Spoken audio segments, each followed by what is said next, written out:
Олон далдартай бүтээлийн энэ дүрс та бидэнд залуунаас эх орон өвөг дээдсээрээ бахархах сэтгэл төрүүлдэх нь юутай үнэн. Энд эрд цэрэг жагсаалдж эгдэрчээ. Эхийн ач хариулах нь хүн болсны сэтгэлийн үрдийн өр. Харин эх орны ачийг хариулах нь эргэн бүрийн насан туршийн үйлс. Өргөн уудам эх орон маань яндашгүй баялаг, шавхашгүй өв эрдэнэстэй. Бид энэ эх орны хүүн болж төрсөн учраас эх орноо хамгаалдаг, бас хайрладаг. Тэр бол Тэнгэрийн зарлиг. Үе үедээ эх орноо хамгаалж энх амьдралыг цогцлуулан өнөөдөртөө золголоо. Эх орон өөрийгөө хамгаалах эрлэхэг хөвгүүд эмс охидтой. Монгол хүн энэ ариун үүргээ өн мөнхөд санаж энх хамглан амьдралд тэмүүлсээр Соёнбот туга хөх мөнх тэнгэртээ үрд мандуулсан түүхтэй. Эрд цэргийн залуусыг эх орон гэсэн чин сэтгэл баатар зоригтой өсгөж хүмүүжүүлэх нь үе үеийн бидний үүрэг зорилго явжээ. Тэр бүгд одоо ч үргэлжилнэ. Юм бүгд түүхтэй. Бидний бэлдсэн энэ нэвтрүүлэг чухам тэр тухай та бүхэнд өгүүлнэ.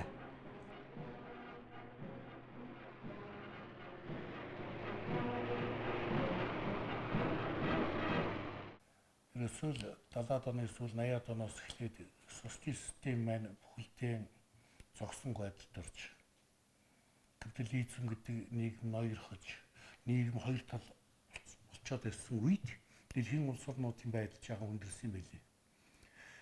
Бидний телевизэд ирэхээс өмнөхөн зөвлөлтийн армийн 10,000 гаруй зэрэгтэй хэдэн телевиз Монголын нутагт ороод ирсэн. Манай өмнөд телийг хамгаалдаг. Монгол улсын батлан хамгаалах яам өргөтгөн зохион байгуулалт хийж маш олон тоогоор цэрэг татаж айрнаа өргөтгөж байсан энэ үед би гэдэг хүн батлан хамгаалах яамнаас Монгол телевизэд их орны төлөө нэвтрүүлэг хийхээр ирсэн. Тухайн үед армийг одоо сурчлах намын төв хорооны 468 дугаар тогтоол гарсан. Нарийн бичгийн даруйны тогтоолоор бид анх томилогдсон байгаа. За цэргийн хүн бол тушаал биелүүлэх ёстой. Тэгээд би Монгол телевизийн залуучууд спортын редакцид 1981 оны 1 сарын 31-ний тушаалаар ирж ирсэн.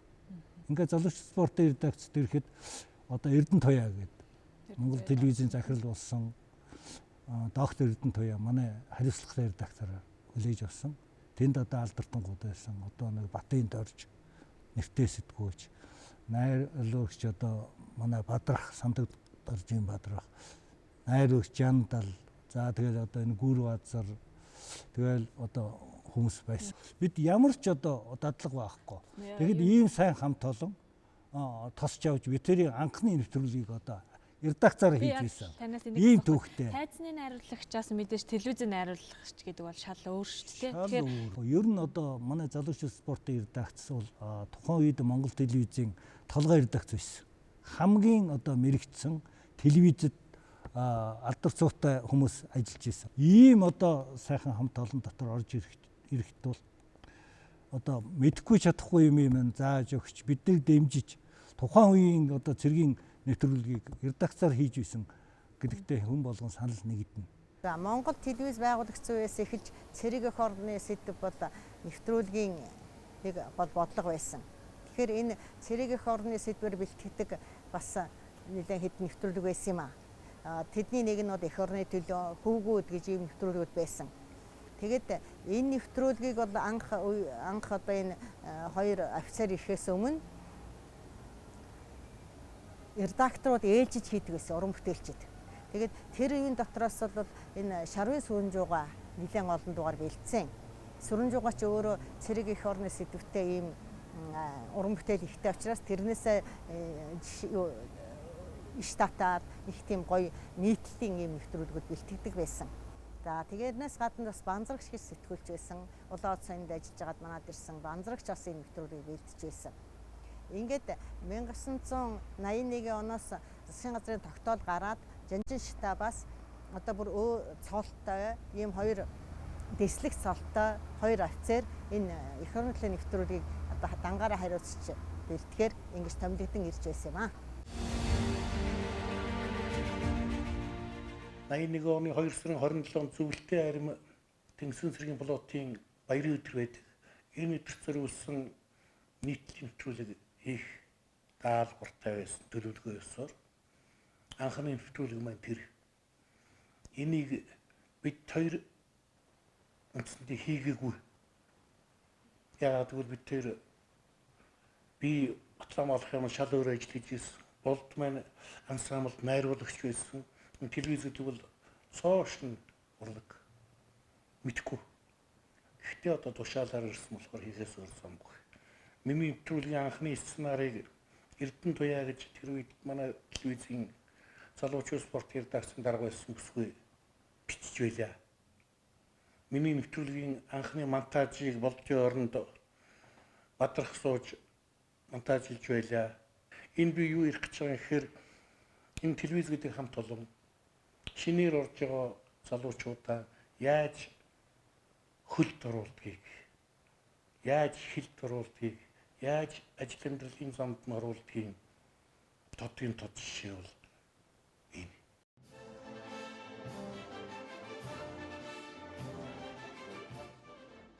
(1980-аад оны эхэнд орон даяар Ирмүү хөдөлмөр өрнөж, ардын хувьсгалын дараахад 60 жил хөгжсөн Бахтал амжилтын цуурай хаа сайгүй хадаж, октор гуйдч тэр, олимптч тэр, оройлж цойлсон онцгой жил байлаа. Монгол хүмүүр барилга байшин сүндэрлүүлж, тариа будаа ургуулan, шинэ хот суурин тэлж байлаа. Гэвч төв дэлхийн их тайванд занал хийлэх нь газар авч, манай улс урд хилдээ түгшүүр сэрэмжихтэй, цэрэг зэвсэг зузаалan дэлхий даяар хүйтэн дайны сүүдэрт бөмбөлдөж байсан цагаа. Энх тайван аз жаргалтай амьдралыг манаж, эх орноо игнэгт хамгаалах нь тэр цагт Монгол хүн бүрийн ариун хүсэл чин үүрэг байсан юм. 1981 онд л байх одоо Монгол телевизэд залуучууд спортын редакцид эх орны төлөө гэж тийм одоо групп, тийм бас нэг хэсэг нэгжийг бий болгоод тэгээ энэний одоо томилтоор тэр бодвол Батлан хамгаалах яам Монголын ард дайрын улс төрийн газар одоо зөвшөөрч байгаад нэг нь манай багшийн дэдийн кино драмын анги төгссөн, нэг нь одоо миний дээдлийн онд одоо Монгол хэлний анги төгссөн хоёр болд бас манай эх орны төлөө нэвтрүүлэг хариуцсан одоо ийм офицеруудыг томилд ажиллаж үзсэн. Энэ бол ерөөсөө л одоо залуучуудын цэрэг эх орон хүмүүжил, залуучуудыг одоо эх орноо зэвсэг өрн хамгаалах тэр одоо мэрэгжилд сургахад тэдний одоо сэтгэл зүйн бэлтгэл, тэдний одоо үзэл бодол, тийм үү, эх орноо хамгаалахын ач холбогдлыг ойлгуулахад л одоо тэр үеийн засаг төр за нэг намтай байсан юм чи тэр намын одоо удирдлага тэр одоо бодлогоор дэмжижсэн л тод жишээ гэж үздэг. 3 сарын 22-нд Бүрэгчбаатар сансарт нисэх болсон. За Монгол телевизийн захирал одоо тухайн үеийн дарга Чойжил гэж юм уу? Магтрын Чойжил. Бид тэдийг дуудаад за эх орны төлөө нэвтрүүлгээр та нар одоо Бүрэгчбаатарын тухай хөрөг нэвтрүүлэг хийх. Одоо Сэдэн Балдархтай уулзж байгаа, Ширэн Дуугатай уулзж байгаа, Эвлийн Батлаг гарч байгаа. Янз бүрийн юм Нимой дүрс одоо дуугүй тийм дүрсүүд бидэрт өгсөн. Тэгээд яг Бүрэгчбаатар 3 сарын 22-нд нисгэхэд анхны томилолтоор бид нэр гавьяат нисгэж хавгжугаан скредэрэлд орчихсон. Тэнгүүл хавгжугаан скредэрэл дээр Бүрэгчбаатартай цуг Фрунзийн нисхийн дунд сургуульд сурч ирсэн техникчдийн цуглал болсон байсан.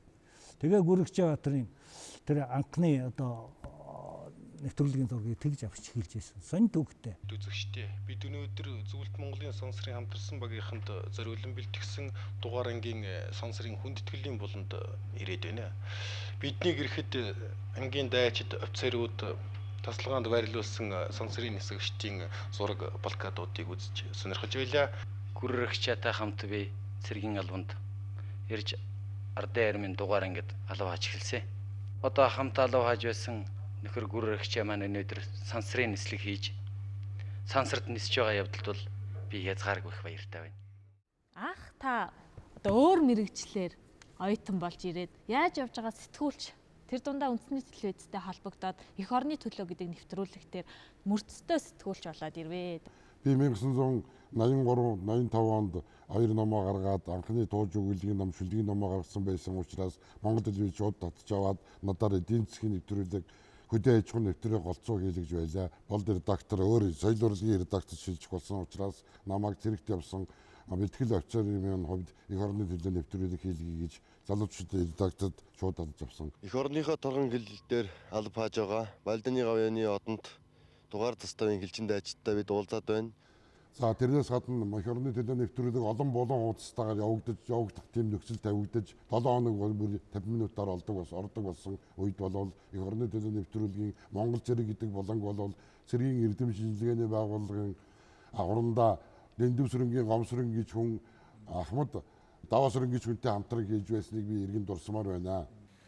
За эх орны төлөө нэвтрүүлэг болоод үнэхээр эр хүнд бол одоо ёстой нэг юм үзэж нүд тайлах шиг ийм сайхан нэвтрүүлэг байсан. Ийм сайхан алба байсан. Тэгээ 80 оны дундор биднес Монгол телевизд орсон. Монгол телевизд ороход чинь маш хэцүү. Ганцхан телевизтэй Монгол болсон. Тэр ганц телевизэнд гайхамшигтай сайхан одоо боловсрсон тийм одоо боловс хүчинтэй байсан юм аа. Тэгээд би одоо Монгол телевизд ороход Эрдэнэ туяа дарга байлаа. Тэгээд маш нарийн шалгуураар авдаг. Голдо халах голын ойгоор том нэвтрүүлэг хийдэг байсан. Тэр үед нэг удаа лавсран жанжны тухай нэвтрүүлэг хийсэн, хөрөг нэвтрүүлэг хийсэн. Тэр маш сайхан нэвтрүүлэг болсон. Лавсран жанж ч өөрөө сайхан ном бичсэн байдаг юм аа. Сэтгэлчин гэсэн он жилүүд гээд тэр нэвтрүүлгийг бас сэтгэлчин гэсэн он жилүүд гэж яагаад хийсэн юм аа би. Залуучуудын нэвтрүүлгийн редакц тухайн цагт Монгол телевизийн ажлын хүндийг нугалж уран бүтээлийн аль сайныг бүтээдэг шижгэнсэн залуустай хамт олон байсан. Тиймээс цэрэг эх орны сэдэв нийтлэл нэвтрүүлгийг бодлогын хувьд нурууг нь босгож сайн сайхан уран бүтээлд шамдаж байсан жилүүд юм. 60-аад онд атарт явж 70-аад онд сургууль соёл тушуучилсан залуус олон улсын байдал түгшүүртэй үед эх орноо батлан хамгаалахад бие сэтгэлээ зориулах шаардлагатай болсон тул эхлээд цэрэг эх орны сэдэвт нэвтрүүлэг хэрэгтэй байлаа. Түүний нэг нь эх орны төлөө залуусын нэвтрүүлэг юм. Цэргийн сахилга дэг журам шиг яв цав тов тодорхой ажиллагаа шаардсан энэ ажил уран бүтээлчдийн уран монгодоор хөглөгдөж залуусын үзэх дуртай нэвтрүүлэг болсон түүхтэй юм. Сурвалжлагч сэтгүүлчийн явах зам уулзах хүн хязгааргүй. Цас талтайд явсан уран бүтээлч дорны их талд наран мандахыг тосох энүүхэнд байдаг. Телевизийн уран бүтээлчдийн нэг бидний дотны нөхөр Батсуур маань ингэж л манлайлж залуучуудын нэвтрүүлгийн түүхээс бүтээлдсэн онцгой гавьяатай. Бусад редакцийн бусад сэтгүүлч найруулагчдаас бид ялгаатай. Яг спорттойгоо байлаа, мөрцтэй байлаа. За бусад маань нэг л галифлитээр ордог. Хөл утгацгал янах газар. Бид хоёроор ордог. Хоёроор. Цэргийн галифлит гэж тусдаа тэр үзэж байж, тэр хасаж танаж байж, дараа нь улсын галифлит үзэж байж, хоёр тамга даруулж байж эффект гардаг. Нэвтрүүлэг маань. Энэ улсын устгай холбоотой байсан. Бах. Энэгээр ялгаатай. За нэг юм нь бол сайхан л да. Цэргийн анги нэгтгэлүүд гоцоо өдөөгөр байна. Тийшээ их явна. 10 гаруй жил болоход би Монголын хэлийг 2 удаа тойрсон байдаг. Очоогүй отроод байхгүй. Очоогүй застаа байхгүй гэвэл удлаа болно. Бүх газраар нь баг явсан байдаг.